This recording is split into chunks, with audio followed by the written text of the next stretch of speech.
So, we'll start from the beginning, and I'll allow you to say "ah," or just laugh at me, whatever. Right, and that little rabbit there is called Lucy, who turned out to be a boy. But right, so starting from the beginning, I was born in 1985, or at least I'm told it was. My memory of it's a little bit vague, but. And I'm told that I was a fairly pleasant young child to raise, even though every time we went to playgroup, I insisted on stopping at every single lamppost so I could read the numbers, which must have really annoyed Mum, but I'm really glad that she was so tolerant of it, because now I have a maths degree. And I think I probably enjoyed that bit more than I enjoyed actually going to playgroup, because apparently, according to the leaders, they kept saying to my parents, Christopher doesn't play with the other children, he just sits under the table and eats the Play-Doh. I used to do that. Yeah, in my defence, Play-Doh does taste amazing, so.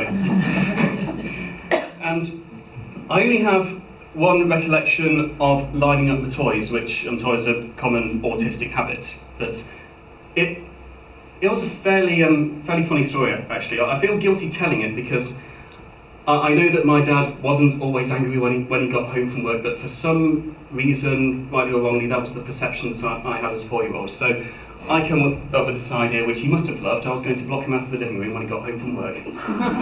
Yeah, like I said, I feel immensely guilty because it was a totally wrong feeling to have. But anyway, my idea was, I got a toy and I put it in front of the door, but I wasn't stupid. I knew that if you'd open the door, you'd just push the toy out of the way. So I put a toy behind that toy, but again, I knew that if you open the door, the first toy would push the second toy and then the door would open. So I put a toy behind the toy behind the toy, and you can probably see where the story's going. I ended up with this great long line of toys, and my thought process, which I thought was actually quite brilliant, was that eventually the last toy would touch the wall.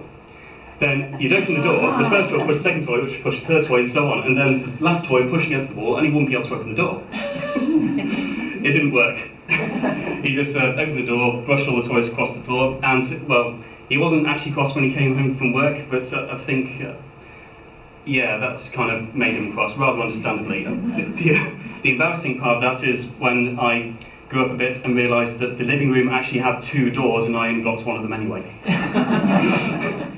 Now, I got assessed for autism at the age of 4, but back then the answer was a resounding no, because back then it was 1989. Back then you were either severely autistic or you just weren't on the spectrum at all. So I went undiagnosed for another 20 years.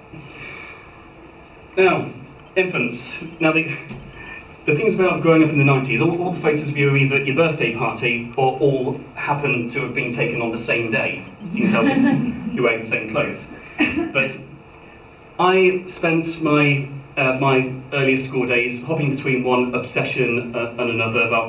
I actually wrote a whole article about autistic obsessions and why we should really be allowed to have them, why they shouldn't really be discouraged, because they do us a lot of good. I think, having hopped from Thomas the Tank Engine to Teenage Mutant Ninja Turtles to trains in general to Thundercats for a while, I finally rested on dinosaurs. And I'm so glad that I was allowed to express my relentless enthusiasm for dinosaurs, because, like I said, it's allowed me to discover some skills about myself. For example, my rather incredible memory. I decided one day when I was 7, just for fun, to get a pen and paper and just brainstorm the number of different dinosaur species that occurred from memory, see how I could get. And the 7-year-old me stopped when he reached 91.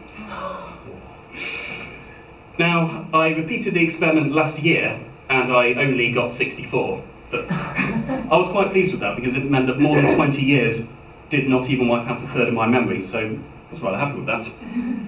Now, at 6 years old, we moved house, and obviously we all know the cliche that autistic children can't stand any type of change, and yes, that is obviously true in plenty of cases, but I think it's fairly counterproductive if we're all tired of the same rush. In fact, I've had lots of adults just assume that about me, that I can't stand change.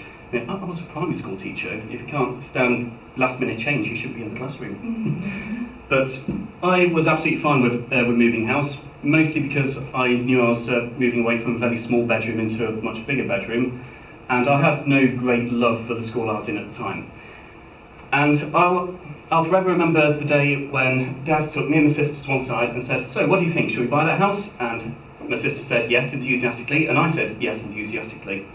And it was a couple of years ago when I finally admitted that the main reason for saying yes was because I was just getting so bored of having to follow mum and dad through all these strangers' houses and watch them looking indecisive all the time. So I just said, yeah, buy that house, don't care, let's just start having all these day trips. So that's why we've lived for the last 25 years. Now, funnily enough, in preparation for this talk, I did quite a bit of mental excavation, and I unearthed quite a few interesting memories. And one of them was the earliest example I can think of me taking things literally, because that is a habit that I have and have very strongly. I will take you literally.